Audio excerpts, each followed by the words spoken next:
इसमें भी वही डायलॉग है, फ्लावर मत समझना। अच्छा, हम भी फायर ही हैं। भ्रष्टाचारियों के लिए तो काल है मनोहर लाल जी, वो बख्शेंगे नहीं किसी को।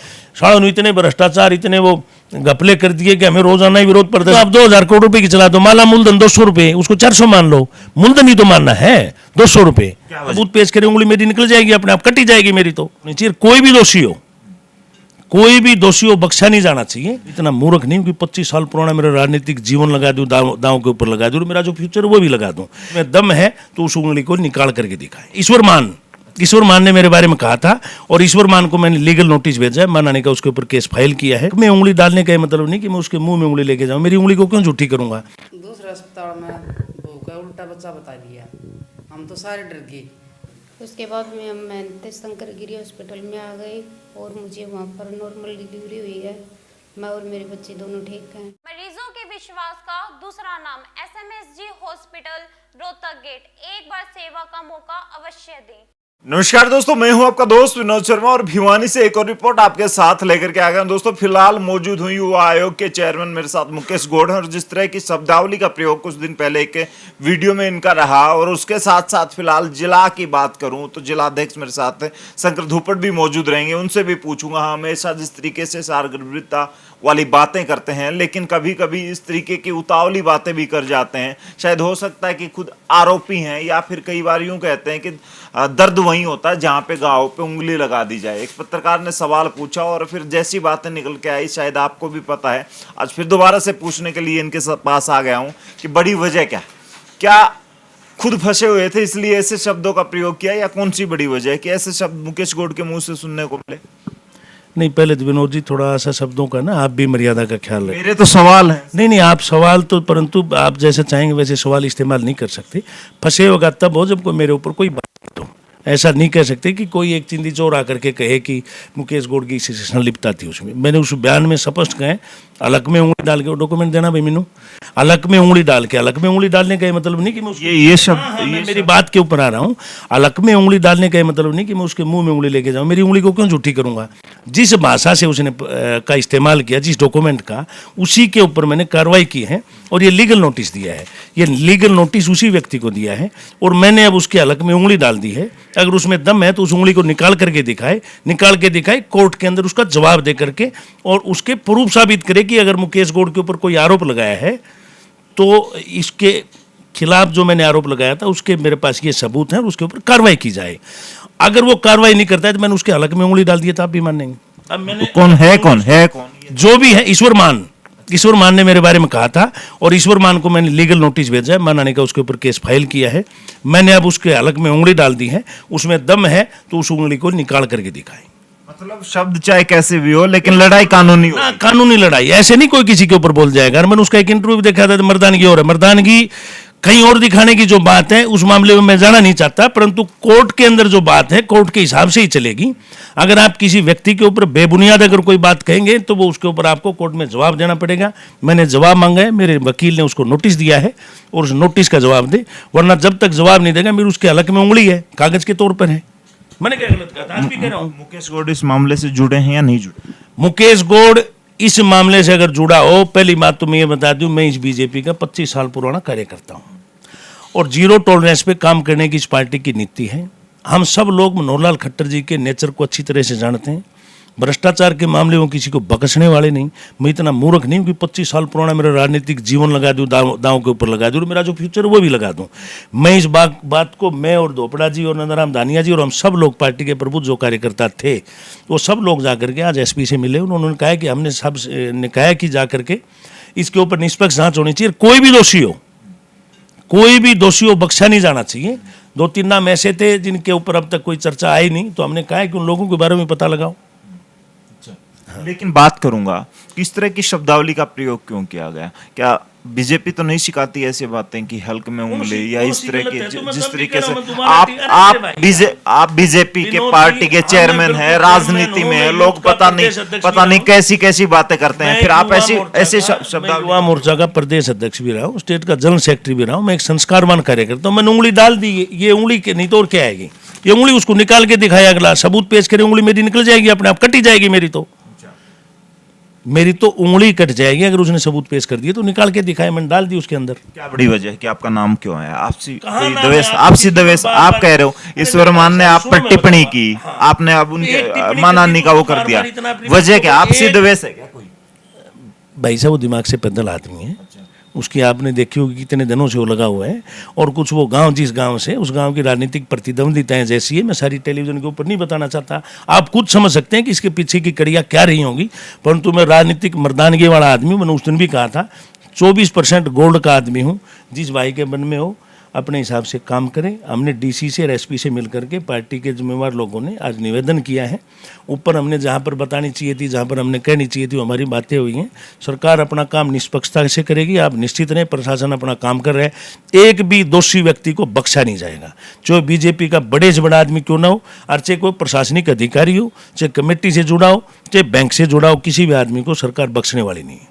बीजेपी चाहती है कि जांच सही और निष्पक्ष रूप से हो, आप लोग जितने, क्योंकि रोजाना घोटालों के विरोध पुतले फूट। अरे भाई साहब बड़े अजीब आदमी हो आप। अगर ये बीजेपी नहीं चाहती तो मामला यहाँ तक बढ़ता है। ये कांग्रेस और लोकदल की या किसी और पार्टी की सरकार होती तो मामला यहाँ तक आना ही नहीं था। ये मामला यहाँ तक इसलिए आया कि बीजेपी जीरो टॉलरेंस के ऊपर काम करती है। जैसे यूपी के अंदर योगी बाबा बुलडोजर बाबा के नाम से जाने जाते हैं, भ्रष्टाचार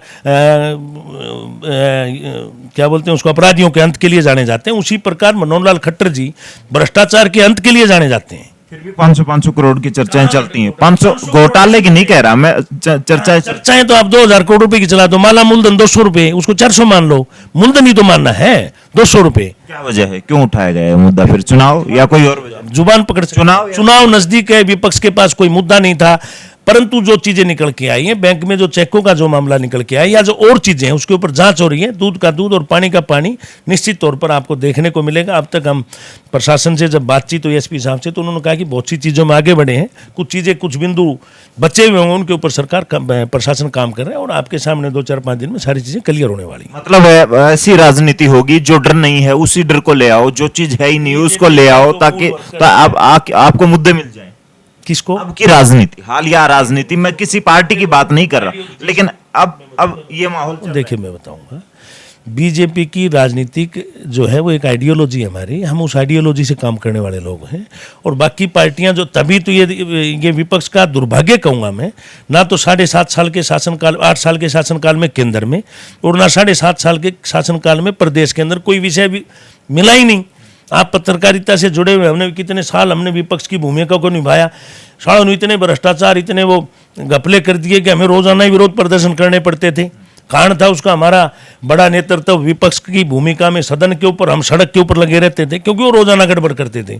बीजेपी ने जिस प्रकार जीरो टॉलरेंस से काम किया, विपक्ष के पास कोई काम है नहीं, मुश्किल से कहीं एक काम मिला है तो उसका विरोध कर रहे हैं। मुझे अच्छा लग रहा है कि विपक्ष अपनी भूमिका को इस मामले में कम से कम ठीक निभा रहा है, और वो लगे जैसा भी हो सड़क के ऊपर या सदन के ऊपर अपने विषय को रखे, और सरकार अपना काम करेगी। अगर कोई आएगा तो उसको हम बख्शने वाले नहीं। समय लगने का क्या कारण? लोग कह रहे हैं कि समय इसलिए लगाया जा रहा है ताकि मामले को थोड़ा सा ठंडा कर दिया जाए। बहुत सी यहाँ पर अकाउंट खुले, चेक की बात आई, फिर वो चेक की पेमेंट कहाँ गई, फिर वो अकाउंट खुले। कल भी पानीपत की एक पार्टी को बुलाया गया था, अभी तुम्हारे पास पेमेंट कैसे आई, किसके कहने पर तुम इन्वॉल्व हुए। कड़ी से कड़ी जोड़ी जा रही। कोई ऐसे नहीं कि इसको एकदम वो बाजीगर की गुड़गड़ी की तरह आप बजा दो इसको और काम हो जाएगा। ये काम सिलसिलेवार तरीके से जिन जिन लोगों की इसमें भूमिका है उन सबको इसमें शामिल किया जाएगा, बख्शा कोई नहीं जाएगा। एसपी साहब से क्या बात? यही सारी एसपी साहब से हुई इतनी देर से, और मैं क्या बता रहा था, यही बता रहा था। क्या लगता है कब तक इस चीज का, 15 से ज्यादा दिन हो चुके हैं, कब तक मामला सुलझ जाए? हो गए, परंतु इसमें जांच इसलिए है कि बहुत लंबा चौड़ा मामला है। एक एक चीज को, चेक को, फर्म को, किस प्रकार पेमेंट गई, क्या खरीद दिखाई, क्या सारी चीजें दिखाई गई, उन चीजों की जांच पड़ताल करके उसके ऊपर काम किया जा रहा है। आखिरी घड़ी तक पहुंच चुका है मामला या अभी आधा पहुंच गया, नहीं तो पहुंच जाएगा। थोड़ा बहुत कमी होगी तभी आखिरी घड़ी तक, मान लो भाई हम सारा उसको बता नहीं पाए होंगे। 2-3 दिन में सारी चीज़ें बाहर आ जाएंगी तो आपको सारी चीज़ों को पता भी लगेगा। और जो लोग 400, 500, 700 करोड़ की कह रहे हैं, उन लोगों को पता होना चाहिए 500 करोड़ रुपये तो मेरे ख्याल में 5 साल का बजट भी नहीं रहा होगा दोपड़ा जी नगर परिषद का। वो अलग से 500 करोड़ का नगर परिषद का रहा नहीं होगा टोटल। परंतु अगर 200, 500, 700 करोड़ का जितने का भी है, अच्छा काम किया, इसको उजागर किया ताकि सरकार इसके ऊपर अंकुश लगा सके। और जिन लोगों ने भ्रष्टाचार किया उसको हम अंदर करेंगे ताकि हमें भी आगे सबक मिले। भी कमेटियों में भी 500-700 करोड़ सरकार 200-300 देती होगी, और वो 500-700 करोड़ रुपये कैसे पैदा हुए, हम भी इस चीज़ के ऊपर काम भी करेंगे और सारी चीज़ें अच्छे से होंगी, आप चिंता ना करें। दुबड़ा जी, आपसे बात कर लेता हूँ। इलेक्शन आने वाले हैं और कहीं ना कहीं जिलाध्यक्ष के ऊपर एक बड़ी जिम्मेवारी होती है कि अपनी पार्टी के कैंडिडेट को जिताए, पार्टी को मजबूत करे, लेकिन पार्टी कमजोर पड़ती हुई दिखाई देती है। इस घोटाले का जो चर्चाएं चली, घोटाले का नाम चला, हालांकि अभी तक आरोप सिद्ध नहीं हुए, तो क्या कहेंगे? पार्टी कमजोर पड़ती हुई दिखाई दे रही है, आपके ऊपर ज्यादा जिम्मेवारी बढ़ेगी कि पार्टी को मजबूत ज्यादा और करना पड़ेगा, या फिर क्या लग रहा है जिस तरीके से? विनोद जी, चुनौतियों में काम करने का ज़्यादा मज़ा आता है, ये तो आप जानते हैं। आप पर भी अगर चुनौती कभी आई है तो काम करने का ज़्यादा मज़ा रहता है। रही बात इन आरोपों की, इन आरोपों में तो ये जो जांच जो चल रही है वो होने के बाद ही मालूम पड़ पाएगा। लेकिन जहाँ तक जो विरोधी जो शोर मचा रहे हैं, वो आपने बिल्कुल ठीक कहा, इलेक्शन की वजह से ही ये शोर मचाया जा रहा है। और कुछ लोगों की एक आदत रही है कि जो चीज़ है नहीं उसका एक हवा खड़ा कर दो, कौवा कान ले गया, तो वो कौवा कान ले गया वाली बातें अपने कान संभालना चाहिए पहले तो जो चीज़ें हैं ये चीज़ें यूं नहीं चलने वाली। लोग जो है जब उनके सामने बातें आएंगी खुल करके, जैसा आज हमारा प्रतिनिधिमंडल एसपी और एसपी से मिल करके आया, उनसे हमने आग्रह किया कि दूध का दूध पानी का पानी हो, क्योंकि आप तो जानते हैं, आप पत्रकार हैं, बड़े सीनियर पत्रकार हैं भिवानी के, उस नाते से आप जानते हैं कि भिवानी में ही नहीं जहां कहीं भी जिक्र आया भ्रष्टाचार का, तो भ्रष्टाचारियों के लिए तो काल है मनोहर लाल जी, वो बख्शेंगे नहीं किसी को भी, चाहे जहां हो, चाहे जितने बड़े लेवल का ऑफिसर रहा हो, तो उन्होंने कभी इसके लिए समझौता नहीं किया। वो ऐसा जो है इस मामले में भी दूध का दूध पानी का पानी जो है हो, ऐसा हमारी मंशा हमने एसपी को बताई है। क्या कहेंगे जिस तरीके से अब जांच चल रही है, सिर्फ एक मैनेजर को अब तक गिरफ्तार किया गया है, दूसरे लोग जांच तक के लिए नहीं पहुंच पा रहे हैं। कुछ ऐसी भी चर्चाएं हैं कि कुछ भगोड़े हो रहे हैं, दाएं बाएं हो गए हैं, उनको अब तक गिरफ्तार नहीं किया गया है। क्या बड़ी वजह है इसमें? पार्टी की कोई विचारधारा या पार्टी के कोई बड़े नेता का नाम तो नहीं आ रहा है? कैसा क्या लग रहा है? नहीं, पार्टी के बड़े नेता का क्या, छोटे का भी नाम नहीं है इसमें। तो जो है अब किसी और के कहने से जो है बात नहीं बनेगी।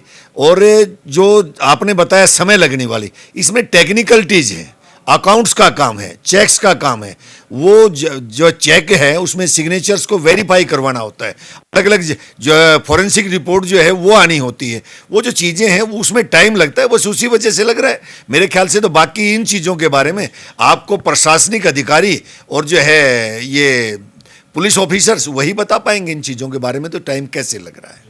अच्छा, एक बात बताएं, ये चर्चे चल रहे हैं, नाम चल रहे हैं सोनू राघव के और अकाउंटेंट के, इनके पीछे क्या बड़ी वजह जानते हैं और अब तक ये गिरफ्तार भी नहीं हुए हैं?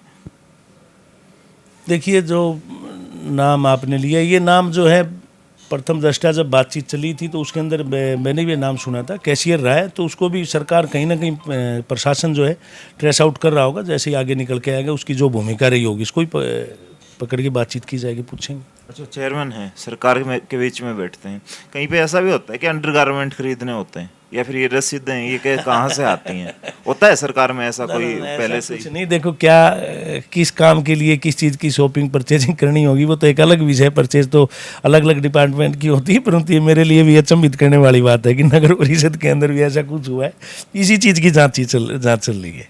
बोगस फर्म खोल दी, ये कर होंगे ड्रेस वगैरह तो सफाई कर्मचारियों की या और के लोगों की आती होगी, वो सिक्योरिटी के लिए भी परचेज होती होंगी, वो जो ऊपर से वो डालते हैं येलो कलर की वो होती होगी। परंतु ऐसी कोई है तो उन चीज़ों की तो जांच चल रही है जिसकी वजह से ये टाइम लग रहा है।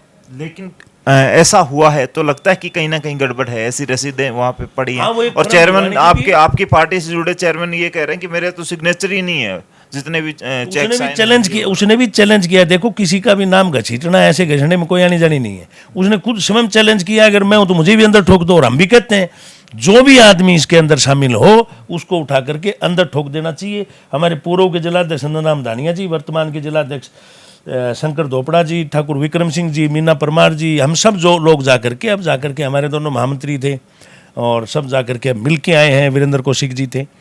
और हमने कहा कि प्रशासन को जो भी कोई नाम हो आप निश्चित रहें, हमारी तरफ से कोई हम प्रयास करते नहीं, ना ऊपर से ना नीचे से कोई प्रयास किसी के लिए नहीं होता। कोई होगा वो बख्शा नहीं जाएगा, निश्चित रहें आप। पहले शिकायतकर्ता सुदर्शन जिंदल, उनके बारे में क्या कहेंगे? मैंने उनसे बात की जब एक प्रदर्शन चल रहा है तो वहां पे वो भी मौजूद थे। मैंने उनसे पूछा क्या मामला चल रहा है, क्या लग रहा है? बोले सरकार अच्छा काम कर रही है, पुलिस प्रशासन अच्छा काम कर रहा है। मैंने पूछा फिर आप इस आंदोलन में, प्रदर्शन में क्यों शामिल हुए? बोले इन्होंने मुझे बुला लिया तो मैं आ गया। तो प्रदर्शन क्यों हो रहे हैं जब शिकायतकर्ता खुश हैं? वो लग रहा है कि जांच में टाइम लगेगा उनको और संतुष्ट हैं खुद है। आप लोग कह रहे हैं कि जांच होगी, तो ये प्रदर्शन क्यों हो रहे हैं? सुदर्शन जिंदल ने जिस तरीके से अंडरगारमेंट्स वाली और ये रसीदें लेकर के आए, कैसे बाहर आई? ये जो प्राइवेसी की चीजें होती हैं कैसे बाहर आ जाती हैं इस तरीके से? ये तो सुदर्शन जिंदल ही बताए कहाँ से उसके पास चेक आए, कहाँ से अंडरगारमेंट की फर्म वाले कागज आए, तो ये सुदर्शन जिंदल को ज़्यादा अच्छे से पता है, तो उनसे ही पूछना आप।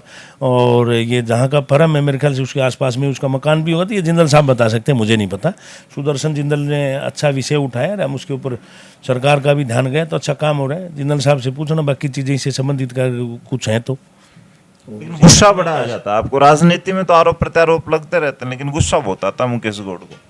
नहीं, मैं शालीन भी बहुत हूँ, आपने देखा होगा, बहुत शालीनता से मैं बातें करता हूँ, सारे काम बहुत मैंने अच्छे से किए। कोई आधी सब उस दिन वाला था, पहली बात तो ये थी कि वो फिल्म ही ऐसी थी, अगर आपने भी देखी होगी तो बहुत आक्रोशित करने वाली थी। आखिरी के जो 2-3 मिनट थे उसमें आदमी का खून खोलना स्वाभाविक है, और उसी टाइम पर वो अजय नायक जी ने वो 2-3 सवाल पूछ लिए, परंतु मैं अब भी मेरे उस सवाल के ऊपर हूँ, मैंने डाल दी है ये उंगली डाल रखी, और वो अगर कोई चाहे तो इस उंगली को निकाल के देखा, ये उंगली निकलेगी कागज से ही। साउथ की कोई फिल्में देख लें तो फिर तो उसके बाद तो कमाल होने वाला है, फिर तो शक्तिमान। नहीं, साउथ की फिल्में आजकल खूब सुपर हिट चल रही हैं, अभी इसीलिए तो वो देख लें तो फिर तो और उतावले हो जाए। अभी आजकल पुष्पा, हाँ तो ये इसमें भी है क्या, इसमें भी वही डायलॉग है, फ्लावर मत समझना, अच्छा हम भी फायर ही हैं। अच्छा, ये देखिए फायर हैं, फ्लावर नहीं है। और मुकेश गौड़ ने जिस तरीके से हमेशा शालीनता के साथ बात करते हैं, लेकिन गुस्से की बात पर गुस्सा आ जाता है, इन्हें भी व्यक्ति हैं, आम इंसान है, जिस तरीके से बिहेवियर होता है एक इंसान का। आपका क्या कहना है? कमेंट बॉक्स में अपनी राय जरूर दें, इस वीडियो को शेयर करें। बीजेपी खुद क्या चाहती है सच में कि इसकी जांच सही से हो, या फिर आम जनता को क्या लगता है? हमेशा शहर की जनता को सलाम करता हूँ, सबसे समझदार है भिवानी के लोगों को सलाम करता हूँ। आप खुद लिखें कमेंट में, इस वीडियो को शेयर करें। तब तक के लिए धन्यवाद, राम राम, जय हिंद।